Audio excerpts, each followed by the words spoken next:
So, hello everyone, and welcome to the first episode of Man Ki Baat with Prachi. Firsts are always special. तो first episode तो और भी ज़्यादा special है मेरे लिए because I'm a little nervous, first time and everything. तो मैं बस ऐसी सोच रही थी कि किसको मुझे इस पे as the guest बुलाना चाहिए. Then I thought of a special person who I think needs very less introduction.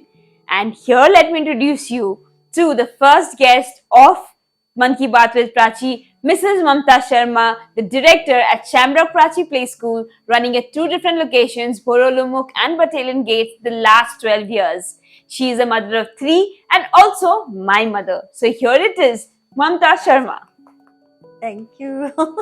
So, आज हम माँ बेटी नहीं, आज हम एक अलग लेवल पे बातचीत करेंगे जहाँ पे सिर्फ जो मैं जानती हूँ वो साथ साथ शायद किसी और को भी हम बताएंगे, शायद हर कोई आपसे कुछ ना कुछ नई बातें सीख सके। So are you ready? Yes ready. Ready, okay. तो मेरा सबसे पहला सवाल बहुत बेसिक सा रहेगा आपके लिए कि एज अ किड आप जब खुद अपने बचपन में थे तो आपकी लाइफ कैसी थी? तब आपके क्या शौक थे? तब आपकी क्या इच्छाएं थी? As a kid my life was full of struggle. Struggle जिंदगी में होने चाहिए क्योंकि स्ट्रगल होने से ही हम लोग लाइफ का जो लेसन हम लोग को उसी से मिलता है, उसी से हम लोग सीखते हैं कि हर चीज़ की वैल्यू क्या होती है। बेसिकली मैं एक मिडिल क्लास लोअर फैमिली से थी और मेरी मम्मी सिंगल थी और हम दो भाई बहन हैं, मुझसे छोटा भाई है।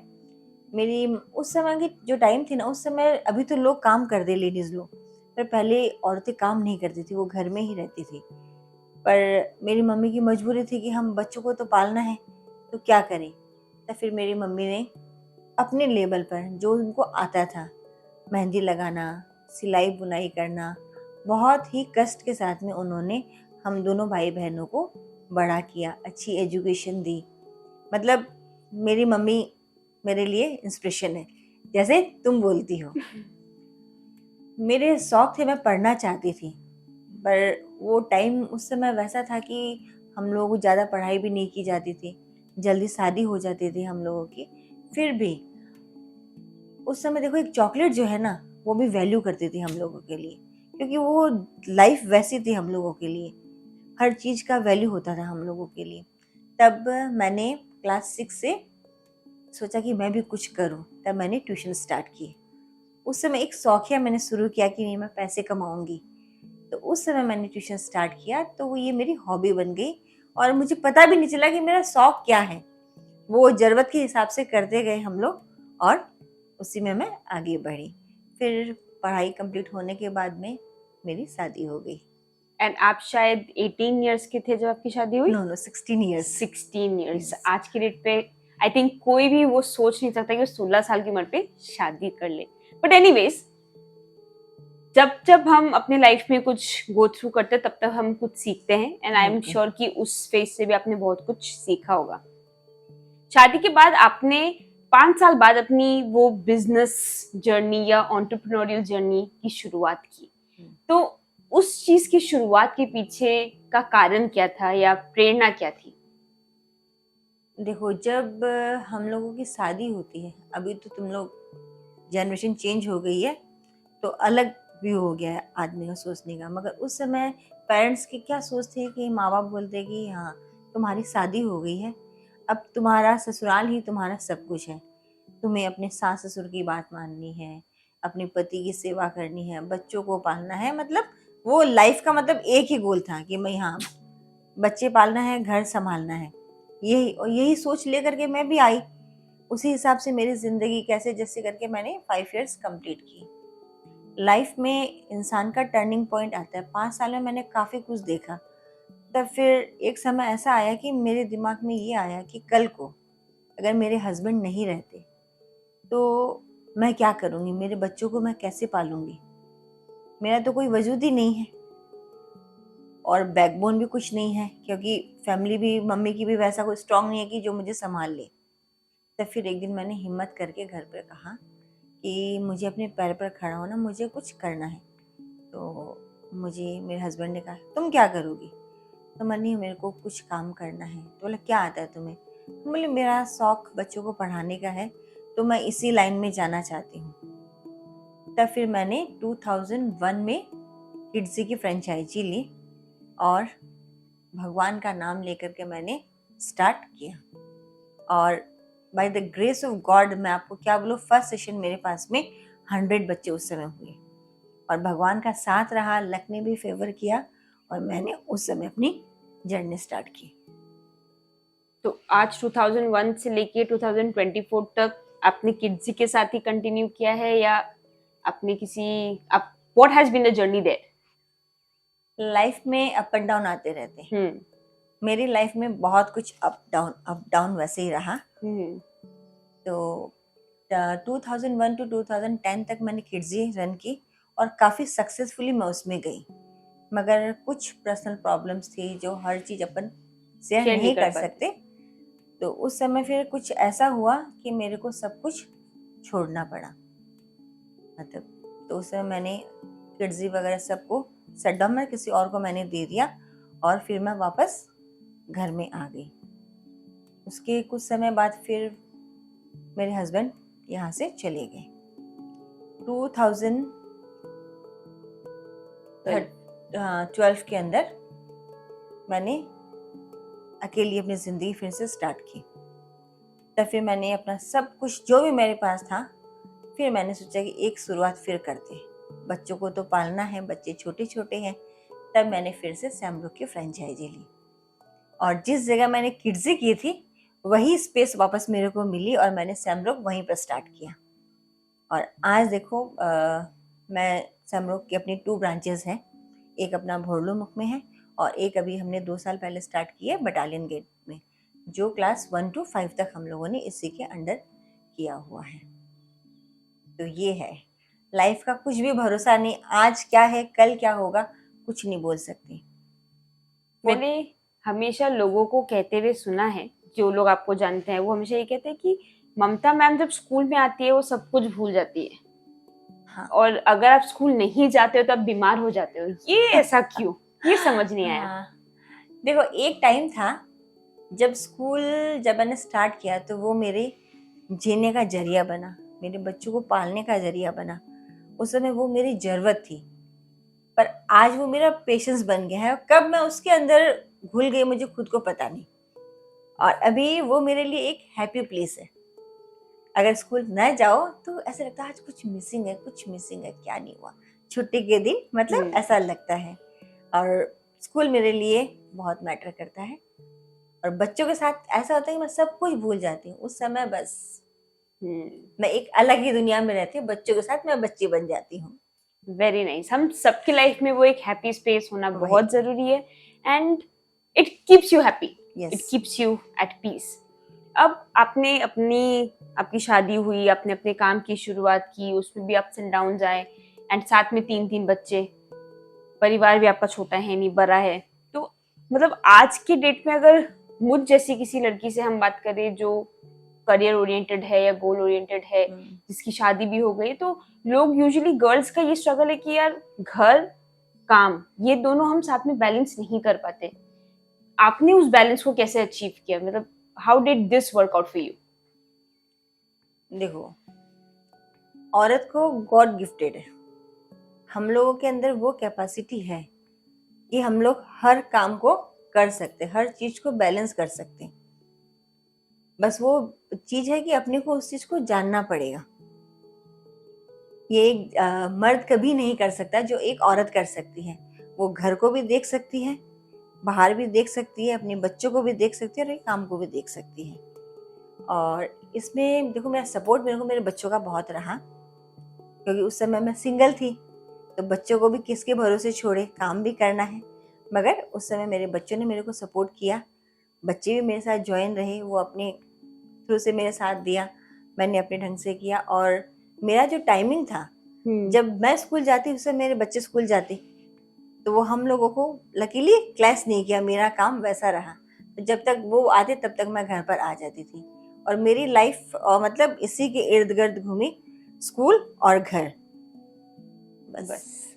इसीलिए हम लोग मैनेज कर सकते, चाहे तो कार्य कर सकते। क्योंकि अपन सोचते हैं कि जिंदगी में एक मर्द की जरूरत है, ये सोचना गलत है। औरत को किसी के सपोर्ट की जरूरत नहीं है। एक औरत अपने बच्चों को भी पाल सकती है, अपने घर को भी देख सकती है, सब कुछ मैनेज कर सकती है। यू आर बस राइट, वो ठानना पड़ेगा अपने अंदर। You are right. I think it is all here. अगर बस। हम खुद ठान ले कि यार हमें ये करना है तो हम वो कर ही सकते हैं। Right, very nice. अब क्या होता है कि life is all about finding the right purpose, है ना। हम जैसे जैसे एक एक स्टेज को पार करते हैं, हमेशा हमें एक गोल या एक पर्पस होता है। तो आपकी लाइफ का वो पर्पस क्या है या क्या रहा है? What is it, your purpose of your life? मेरा फर्स्ट पर्पस समय के साथ चेंज होता है, क्योंकि आज अपना ये नीड है, कल अपनी और नीड होगी। तो जब शुरुआत जो थी उस समय मेरा पर्पस और मेरा फोकस वही था, मेरे 3 बच्चे। मेरे ज़िंदगी में कुछ भी नहीं था। मेरा मोटिव ये था कि कैसे भी करके मेरे बच्चों को अच्छी एजुकेशन देना, उनको अच्छा इंसान बनाना है, उनको अपने पैरों पर खड़ा करना है, कि कल को लोग ये नहीं बोले कि मतलब पिता नहीं होने के बाद बच्चे गलत चले गए या बच्चों को नहीं संभाल पाए। मेरा मोटिव वो था। तो वो भगवान की दया से मैंने वो चीज़ पूरा किया। आज मेरी तीनों बच्चे अच्छे खासे मतलब एजुकेशन भी कंप्लीट हो गई, उनको वो काम में भी लग गए और अपना एक वजूद उन्होंने बना लिया है। अब समय के साथ तो पर्पस चेंज। अब पर्पस है कि आगे क्या करना। जो मेन पर्पस था वो तो कंप्लीट हो गया मेरा। अब पर्पस ये है कि मैंने जो चीज़ पाया है, जो मैंने अपनी लाइफ में मैंने देखा है, मैं उस चीज़ के पीछे नहीं जाऊं, कोशिश करूं कि मुझसे आगे ही बढ़ूं। यही पर्पस है कि भगवान मेरे को बैक नहीं लेके जाना, आगे लेके जाते तो भगवान की इच्छा है। अदरवाइज मैं जहाँ हूँ वहाँ बहुत खुश हूँ। Very nice, very nice. And I am sure कि यहाँ से आपको आगे का ही रास्ता दिखाया जाएगा और आप आगे ऐसे ही हंसते हंसते चलते जाओगे। लोग ये भी कहते हैं कि आपके स्माइल में मैजिक है। स्पेशली आपके स्कूल के पेरेंट्स ऐसा कहते हैं कि ममता मैम की स्माइल में जादू है, मेरा बच्चा कभी रोता नहीं है उनके पास। ऐसा कैसे? How do you manage that? देखो, ये एक बात है कि ये चीज़ मेरे अंदर, मान लो कभी कभी भी दुख भी हुआ, खुश, कभी मेरे चेहरे पे ना वो उदासी नहीं आई, मगर मेरा चेहरा ही भगवान ने ऐसा बनाया ना, स्माइल। तो हर समय मेरे चेहरे में वो स्माइल रहती है और वही मेरा मतलब स्ट्रॉन्ग पॉइंट जो बोल सकते हैं ना, वो है। और स्कूल में भी आज आप देखो कि जो बच्चे हैं जो मेरे पास आते हैं, तो उन लोगों के लिए वो मैं ना तो मैं प्रिंसिपल हूँ, ना ही मैं टीचर हूँ, ना ही मैं कुछ हूँ। उन लोगों के लिए मैं क्या हूँ? माँ। ऐसा चीज़ है, ये चीज़ मैंने अचीव किया अपनी लाइफ में और इसके लिए मैं बहुत शुक्रगुजार हूँ भगवान के कि हाँ, भगवान ने एक चीज़ ऐसा दिया कि बच्चे जो रोते हुए आते हैं, विद इन अ वीक बच्चे मेरे पास सेटल हो जाते हैं। तो जो बच्चा स्कूल में फर्स्ट आता है वो मेरी गोद से ही निकल के अदर क्लास के अंदर जाता है और बच्चे ये बोलते हैं कि मम्मी मेरे को साड़ी वाली मैम के पास ही जाना है। एक इंसिडेंट बताती हूँ मैं। जब स्कूल स्टार्ट किया था मैंने 2001 में, तब तो बच्चे 2 साल के थे। तो आज जो बच्चे 25 साल के हो गए तो बहुत बड़े हो गए। तो जब वो बच्चे आज मिलते हम लोगों को, मैंने 2-3 स्कूल में मैं एज अ गेस्ट गई, वहाँ पर भी हमारे बच्चे हमको वहाँ पर मिले क्लास 4 में 5 में। तो उस समय लगता है कि हाँ यार, ये तो मेरे अपने ही बच्चे हैं। मतलब उनको देख करके इतनी खुशी होती थी। तो लास्ट वीक की बात है, पांचाली के अंदर हम लोग खड़े थे, एक वो चाट हाउस था वहाँ पर। तो वहाँ पर 2 बहनें, तो वो लोग वहाँ से मेरे को देख रही है। बच्चे का चेहरा तो चेंज हो जाता है ना, तो वो पहचान में नहीं आते। वो देख रहे, मैंने सोचा क्या बात है। तो मैंने क्या बात है बेटा? तो बोला मैम आप मेरे को पहचाने नहीं है। बोले नहीं बेटा, आप कौन? तो बोले मैं नंदिनी, किड्जी में थी, वो हमारी फर्स्ट बैच की बच्ची थी। तो मैंने कहा ओ नंदिनी शाह। बोले ओ मैम आपको मेरा नाम अच्छे से याद है। हम बोले हाँ। तो मेरा चेहरा चेंज हो गया ना, बड़ी हो गई इसीलिए। बोले मैम आप चेंज नहीं हुए। हम बोले हाँ।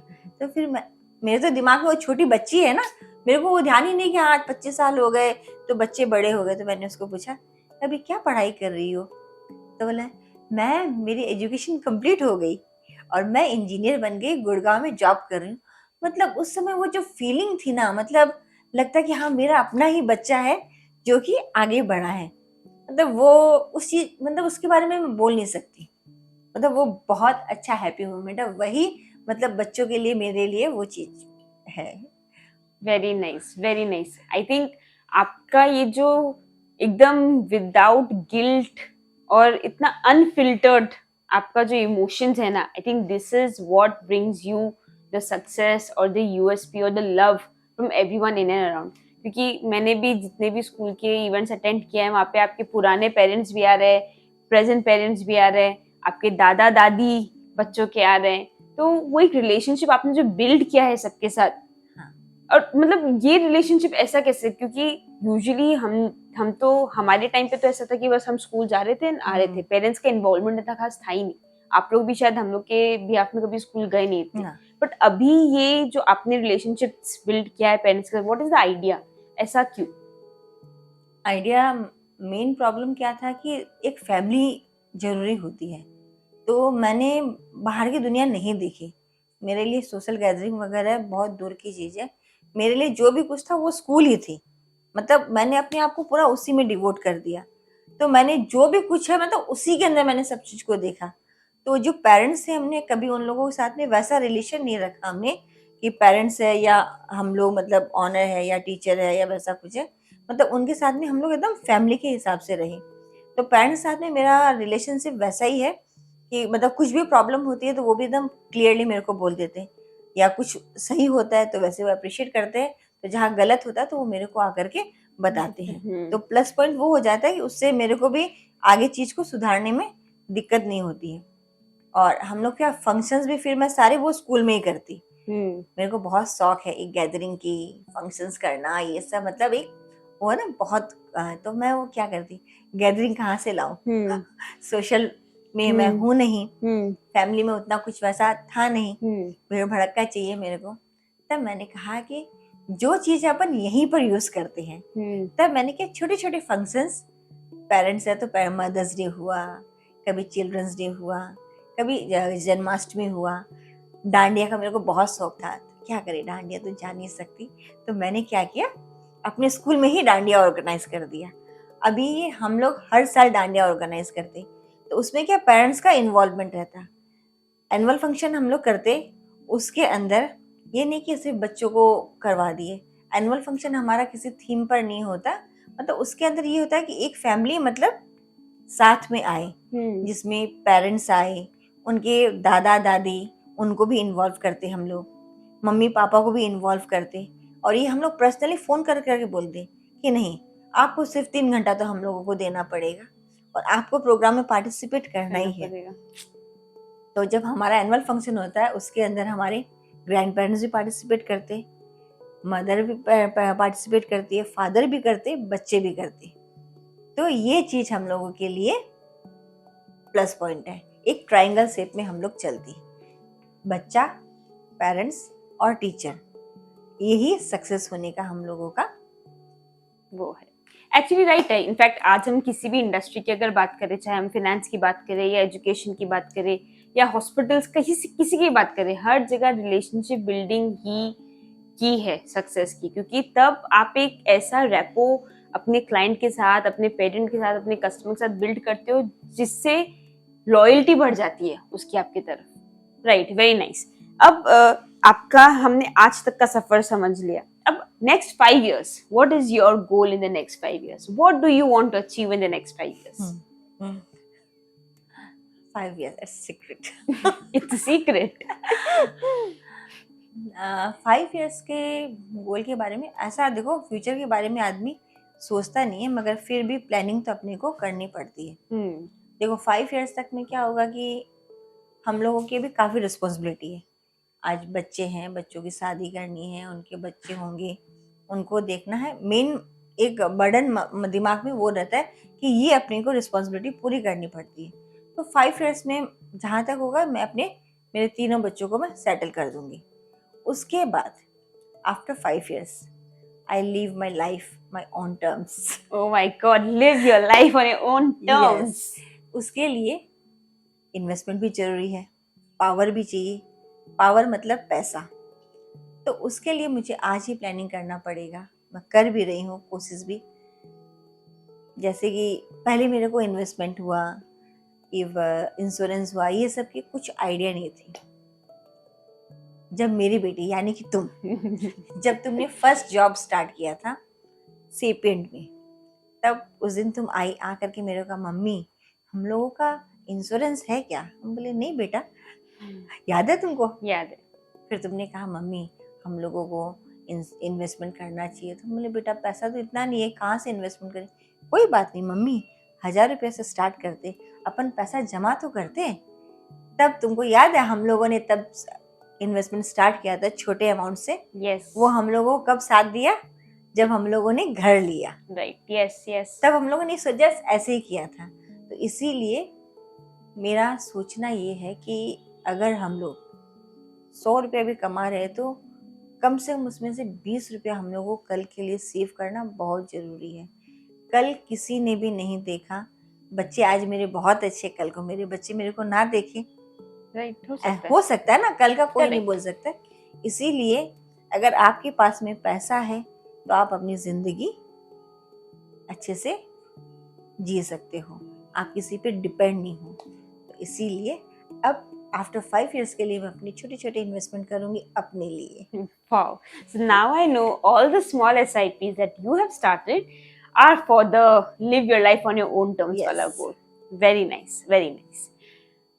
क्योंकि अब हम पैसों की बातें कर रहे हैं तो मतलब what would be one lesson या what would be that one learning जो आप हम सबके साथ शेयर करना चाहोगे?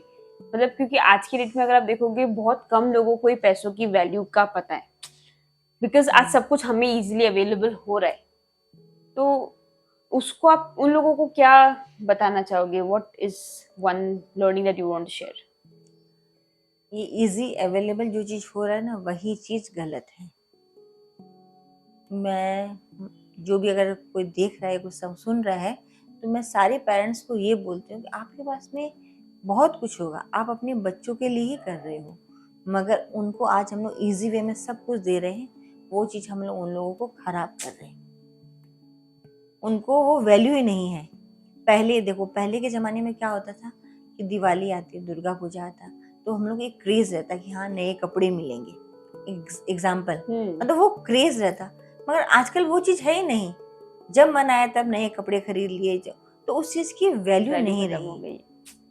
चीज़ का वैल्यू बनाना बहुत ज़रूरी है। तो अपने पहले के जो लोग थे वो उन्होंने काफ़ी कुछ अच्छा भी किया, औरतों को काम नहीं करने दिया, मगर जो उनका जो प्रिंसिपल था ना कि हाँ त्योहार के दिन ही मतलब मिठाई बननी है, उनको नए कपड़े देने, तो क्या एक शौक रहता कि हाँ दिवाली आ रही है, दुर्गा पूजा आ रही है, हम लोगों को नए कपड़े मिलेंगे, नई मिठाई मिलेगी। वो एक उसका वजन था उस समय। तो इसीलिए आज के पेरेंट्स को भी यही बोलूँगी, अपने बच्चों के लिए जमा करो, सब कुछ करो, उनका शौक पूरा करो, मगर उनको वो हर चीज़ एक बार में नहीं दो। उनको उसकी वैल्यू समझना बहुत ज़रूरी। आज का जो जनरेशन है वो बहुत ख़राब हो चुका। प्राची, मैं तुमको बोल रही हूँ, क्योंकि पेरेंट्स बच्चों को टाइम नहीं दे पा रहे हैं, तो वो सबसे ईजी है कि उनका हाँ लो तुम ही पैसा ले लो, ये तुम कर लो। वो चीज़ हम लोग बहुत गलत कर रहे हैं। एक्चुअली एक पेरेंट का presence has been replaced by money, presents. वो मनी के अंदर वो हो गया है। राइट, वो चीज गलत है। राइट।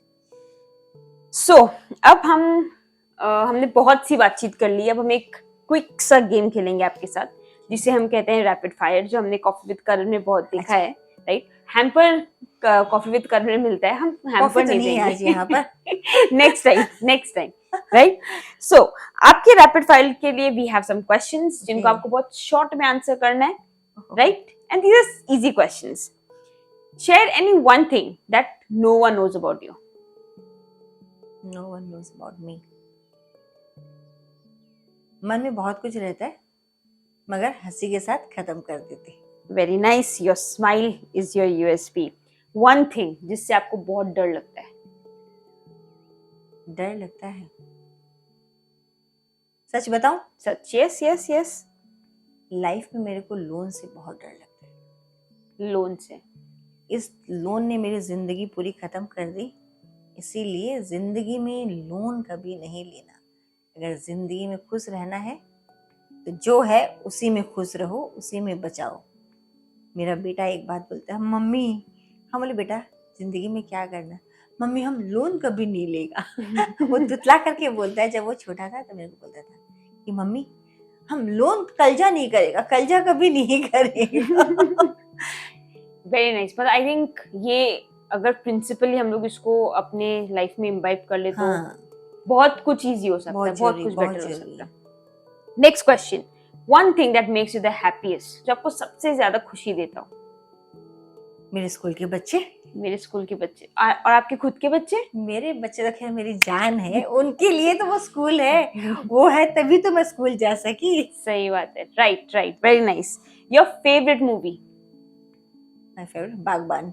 बागबान, very nice. Your favourite actor. Ajay Devgn. Ajay Devgn. Your inspiration, आपकी लाइफ की प्रेरणा कौन है। प्रेरणा फर्स्ट तो मेरी मम्मी है, हम्म, क्योंकि जब उनको कुछ नहीं आकर के उन्होंने हम लोगों को बड़ा किया, तब मैंने सोचा कि जब मम्मी कर सकती है तो मैं क्यों नहीं। तो मेरी प्रेरणा तो मेरी मम्मी है। और आज मुझे प्राउड किसको देख के होता है बताओ? बताइए। तुमको। कि ऐसा मैंने तुमको कुछ सिखाया नहीं, मगर तुमने मेरा नाम बहुत रोशन किया। Thank you so much, you have made my day. Next question, choose between one, music या बुक्स। आपको गाने सुनना पसंद है या बुक्स Music, पढ़ना। music, music, music. ओके। खाना बनाना पसंद है। खाना थोड़ा थोड़ा थोड़ा थोड़ा, okay. Money in one word. Money matter करता है लाइफ में, without money nothing is there. Nothing is there. One financial lesson that you would want to share with everyone. Save करना जितना हो सके। अगर आपके पास में आपकी जरूरत अगर 5 रुपए की है तो आप उसको 3 रुपए में ही करो, 2 रुपए कल के लिए जमा करो।